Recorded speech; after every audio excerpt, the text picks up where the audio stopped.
going into the weekend, the previous weekend, when Hearts went to Ibrox, you kind of felt if Hearts won at Ibrox, that was it. They're almost home and hosed. Didn't happen, but the weekend there just happens. Hearts won at home to Falkirk. Rangers drop at Livingston. Celtic beat home by Hibs. Is that it? Is that it? Finally over? Can Hearts start tying the ribbons on? No, listen, I think there'll still be twists and turns, but ultimately, with Rangers and Celtic playing each other this weekend, something's got to give. And then in behind all that is Motherwell sitting as well. So, I mean, every weekend, you think that it's going to be a great weekend, and then it just absolutely blows the last weekend at the water. It's up the levels, doesn't it? It does, mate. It does, and I mean, it's borderline ridiculous what's happening here, is because we now have Motherwell sneaking into it. They have a game in hand. The football they're playing, they continuously just keep on winning. I mean, the result over St Mirren was outrageous. Nobody goes to St Mirren and does that. Nobody takes it. Nobody stays in for 5.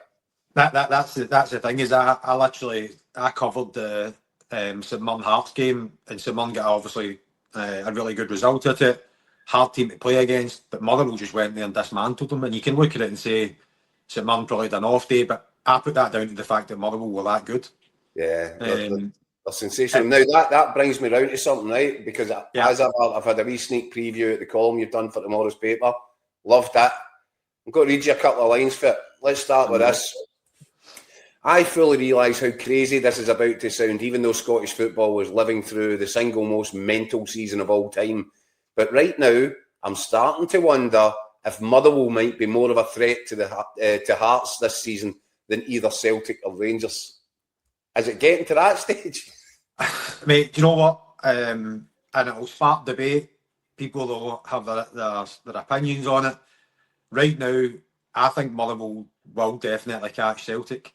I've thought about it since I've done the column. I've thought more about it. And I don't know. I just feel with the implosion that Celtic are having just now internally with the fans, the board, it obviously breeds onto the pitch. I think you're seeing ex-players. I watched the game in Europe last week, and Neil Lennon and Stelian Petrov were literally standing at the side of the pitch just saying they've never seen anything like it. Yeah. And I just think that their energy, which again, you can understand it in a sense from the fans' point of view, is solely directed so much at the board that the players have been impacted, the results have been impacted, and at a time where they probably need the fans to try and push them on, there's this battle within the club that is effectively just destroying everything at the moment. And I think we saw that at the weekend against Hibs. And I just feel that Motherwell are just simmering along the results that they're getting, the way they're playing. I genuinely feel as if they will catch Celtic. And then what about catching Hearts? I don't think they will catch Hearts, mate. That's just people will just say that I've got my Hearts head on here. I think Hearts is too far. Well, Hearts are seven clear as things stand, right? Yeah. So you'll expect Hearts to put another 3 on the board at home to Aberdeen this weekend and Saturday.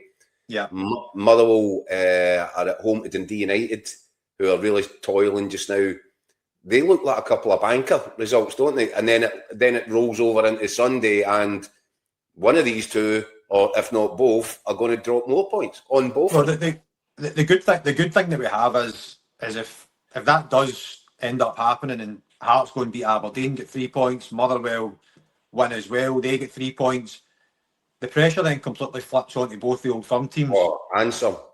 And instead of looking at their only sole focus is catching Hearts, you're then looking at it saying, Motherwell are catching us here. So you're getting pressure for both ends, which is just totally unheard of. Like, I can never remember that actually happening. They'll maybe be chasing a team above them. They'll 9 times out of 10 catch them, go past them. But the fact that they've actually got somebody below them who, as I said, and we've said it before many a time, the football that Motherwell are playing is ridiculous. It's superb. So someone's got to give on Sunday. And again, it just sets you up for an unbelievable weekend of football. Just when you think the last one couldn't even get improved. I know, it's brilliant.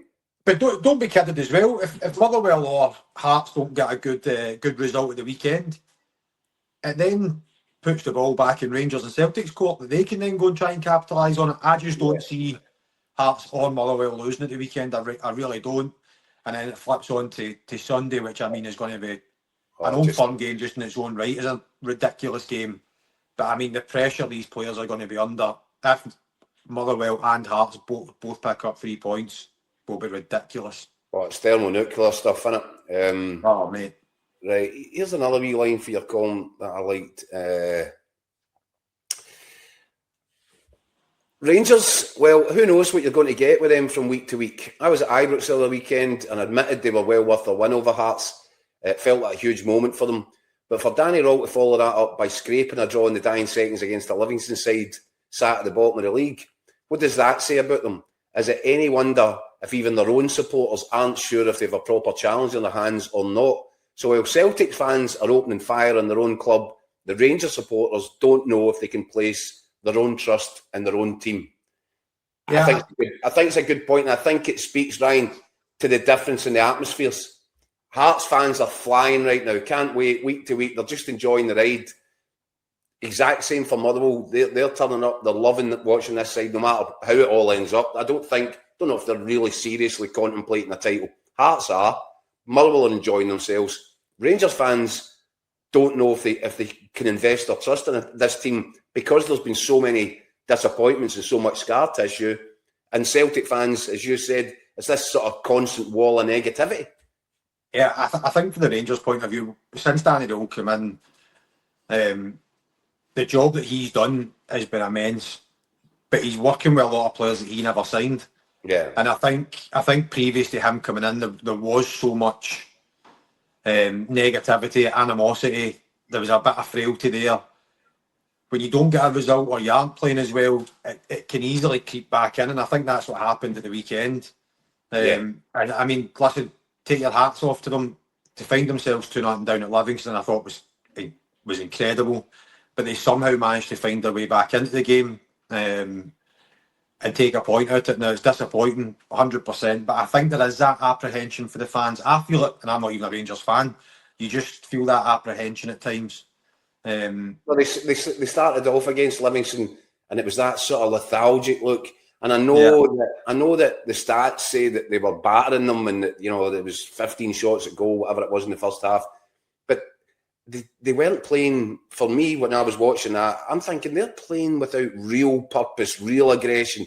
They're waiting for somebody else to do something. I think they looked a little bit nervous to me, as if they were a wee bit unsure of themselves. Yeah, and I think that's where that comes from, the apprehension as players. I don't know, I said that to you, not a lot of them have been in title fights for Rangers.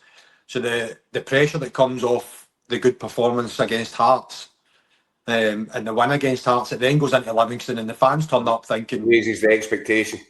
We're going to absolutely batter them here. This is how we're turning up to Livingston. I expect the players to come out and be the exact same as they were against Hearts, and they weren't. Yeah. And that's the one thing that worries me about Rangers as well, is the further that we go into the games that goes down to single figures, if they are, which they will be sniffing about Hearts, how do they handle that pressure that comes off the fans? Because it undoubtedly is a huge club. It's an institution. And then we flip it over onto the Celtic side, another worldwide institution. And mate, I cannot believe how toxic, how bad that full situation is. Over there. It is just incredibly see. And even the great Martin O'Neill, to a sense now, is struggling to keep a handle on it. Well, Ryan, I mean, the Stuttgart game was a real sore one. I think a pride swallowing one, because I think that was what he felt was his best 11 for that game. Yeah. And they get butchered. Yeah. They follow that up with a defeat at home at Hibs. They now go to Ibrox. They've got Stuttgart obviously tomorrow night in Germany, and then it's Ibrox. I don't know if you recover if that was 4 consecutive defeats or 4 games without a win. I think that's a critical kind of stall right in the middle of the season, isn't it? Or the crucial bit of the season. Listen, the be all and end all, and any Celtic fan that disagrees with us here is crazy. If they get beat at the weekend, They're done. They're out it for me.